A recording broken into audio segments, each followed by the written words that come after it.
Thank you very much. It's very nice to be here, and thank you for that kind introduction. I'm always slightly alarmed by introductions because of an event that I was at with Alistair Campbell a few years ago, and he got up on the stage and he said to the person introducing him, "Thank you for introducing me, because the previous week I was in Leeds and was introduced as, 'Please welcome Alistair Campbell, the most evil man in Britain.'"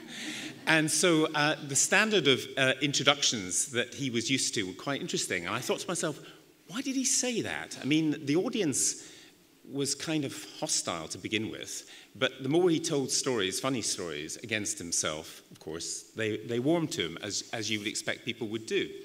And I didn't think anything of it until the election of 2010. And I was sitting at home, having done a few interviews for Newsnight, and I was watching what was on one of the other channels. And it was Piers Morgan interviewing another Alistair Darling, who was Chancellor of the Exchequer in the worst economic crisis of our lifetimes. And he said to him, "So, tell me, Chancellor, are you good in bed?"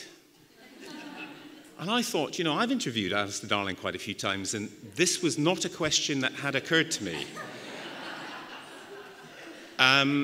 During the same election campaign, Nick Clegg was asked how many lovers he had had. And unlike Alistair Darling, who batted away the question, poor man, he got trapped into saying about 30.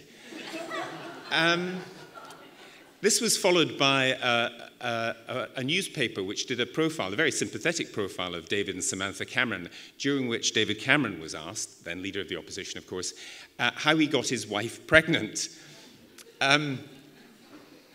I guess in the normal way was the answer. So I started to think about this and thinking, you know, would Margaret Thatcher have been asked any of these questions? Not if Piers Morgan wanted to keep his head on his shoulders, I suspect. Or Winston Churchill, "Are you good in bed?" "Good in bed?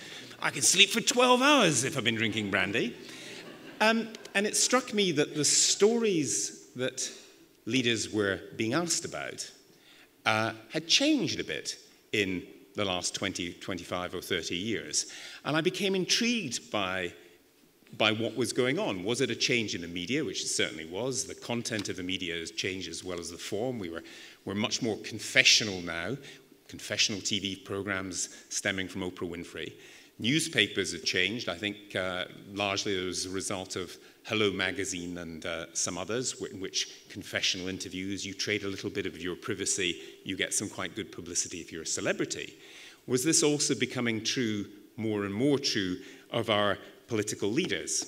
And it struck me that obviously we're all storytellers, every single one of us. You tell a story when you want to get a job. You call it a CV, or when you apply for university in a personal statement, or when you go out on a date, or when you go to the bank manager and want to get some money.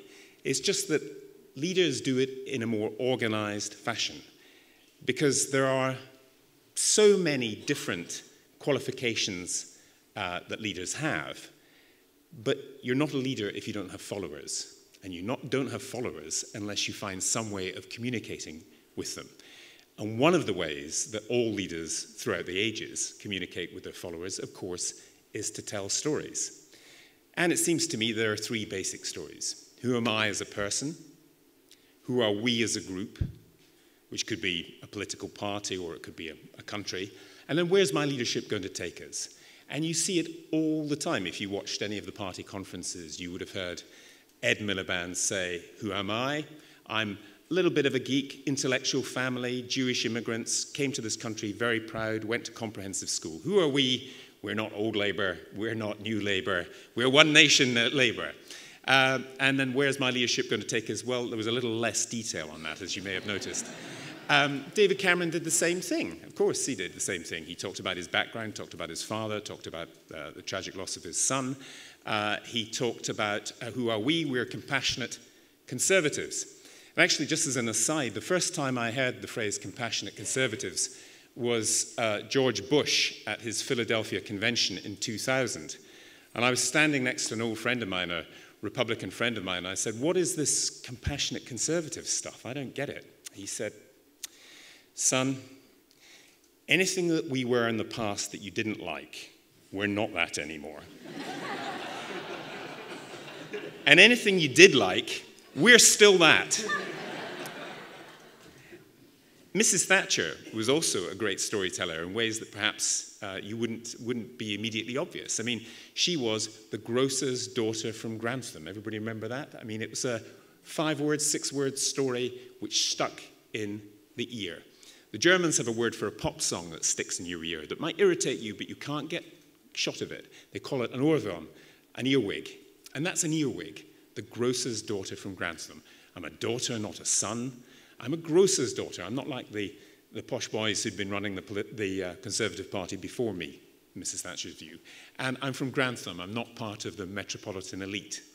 Now, there's nothing inaccurate about the story, but I think we'd all agree that in terms of being a grocer's daughter, she was not the person serving in Lidl. It was a slightly different story. Every single leader tells a story which they hope will connect with the potential audience. And some of those storytellers are very underrated, or in the case of George W. Bush, misunderestimated on this side of the Atlantic. He was a great storyteller. I mean, if you read his autobiography, he talks of growing up in Midland, Texas. He said it was a place of small-town family values where we all pulled together. We went to church on Sundays. We didn't have to lock our doors. This was a guy who was the son of the President of the United States.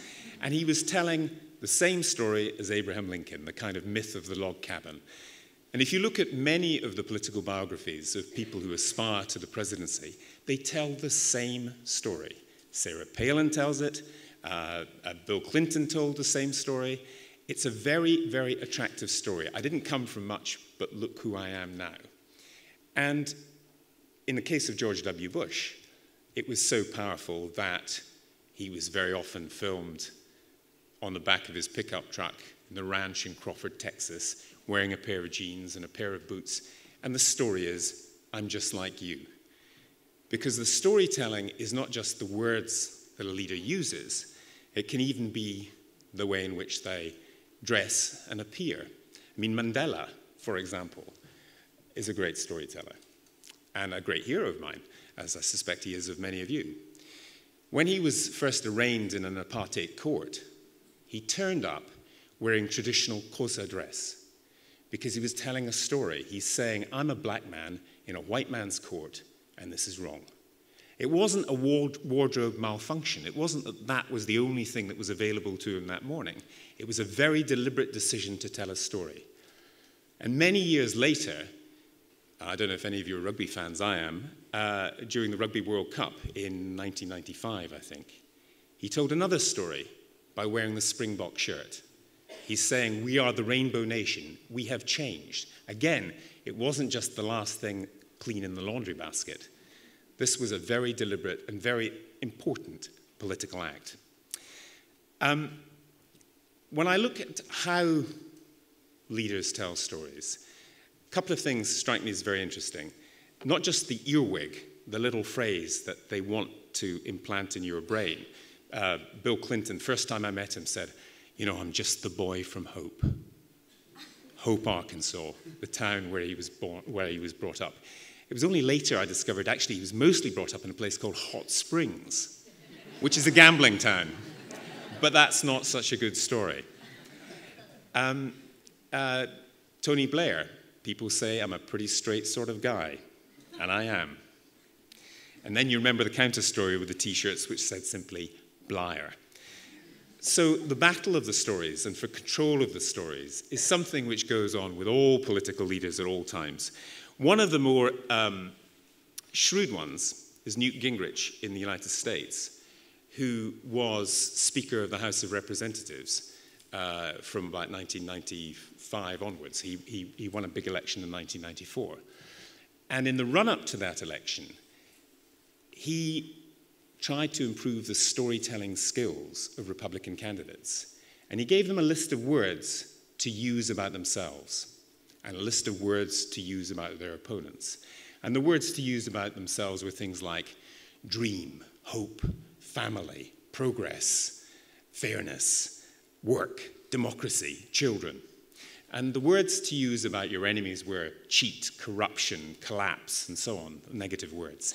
And it does strike me that if you go through a lot of speeches, if you go through any of the three main party conferences here, and you stroke out all those words, sometimes in some speeches you're not left with very much. And why it's such a cynical exercise in the case of Newt Gingrich is he wasn't talking about any policies. It wasn't as if he was saying, talk about this policy in terms of your children. He was just providing a storytelling toolkit for Republican candidates, which many of them took up and were very successful at using. There are other leaders who don't translate across the Atlantic. I mean, I've got a lot of examples from around the world, not just the United States, but the American leaders are ones that most of us are familiar with. And they're also, in my view, some of the greatest storytellers I've come across. And one who, again, did not translate very easily across the Atlantic was Ronald Reagan. The counter story, as you would have read in The Guardian, was he was just a cowboy. But his own story was much more complicated. As a very young journalist, I got to know Tom Foley, who became the Democratic Speaker of the House of Representatives, and some of the Democratic leadership through an old friend of mine. And Foley once said to me, you know, the thing is, we fight him tooth and nail on the policies, but I can't help but like the guy. I said, you like Ronald Reagan? Yeah, he said, we're absolutely divided on the policies, but I like him. And so when I asked around my circle of friends and others for some of the reasons why this kind of charm, which again didn't particularly translate over here, but why it was so important to even those who were fighting a very difficult series of political battles with Ronald Reagan. Why was this charm so important? It came down, in essence, to stories. Let me just tell you a couple. One was told to me by Michael Deaver, who was himself a very accomplished storyteller and was employed to make Reagan look good. And Deaver told me of a story in the Oval Office after a very serious foreign policy crisis. It was still going on. It was early in the morning, and the whole White House team, except for the president, had been working through the night.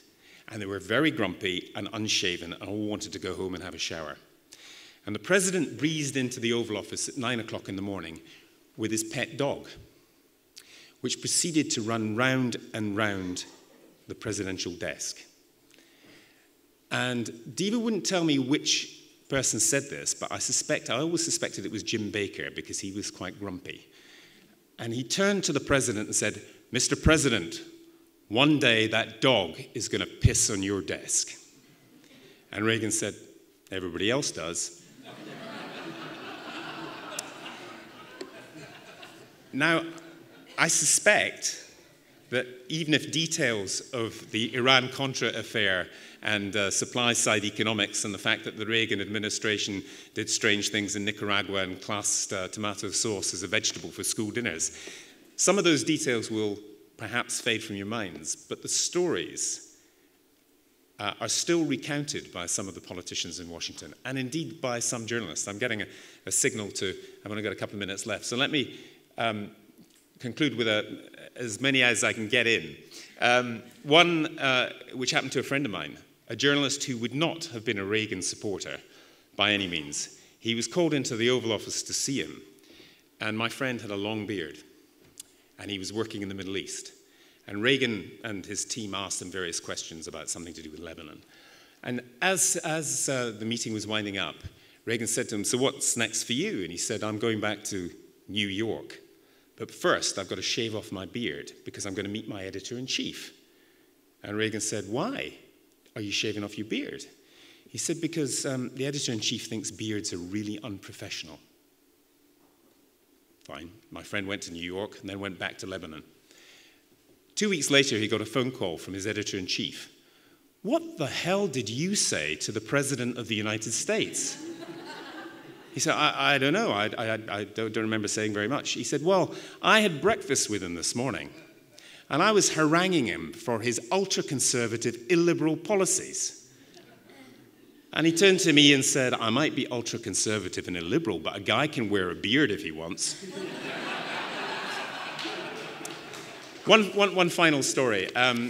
Some of the book is about how we won the Olympics by telling a better story, and it's true of organizations as well.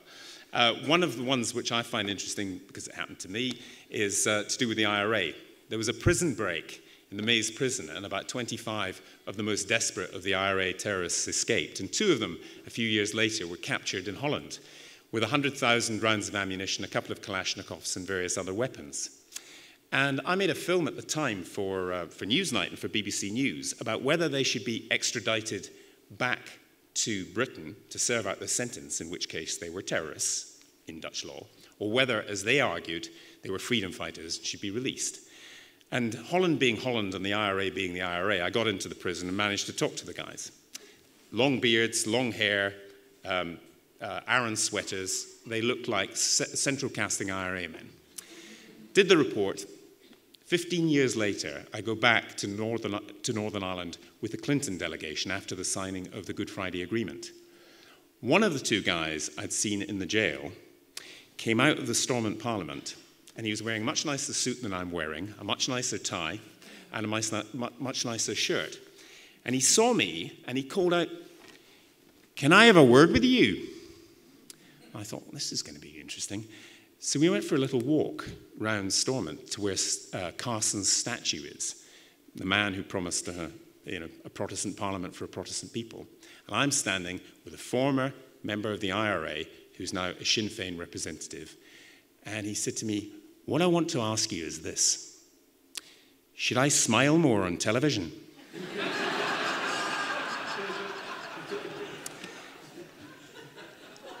That story convinced me that the peace process might actually work.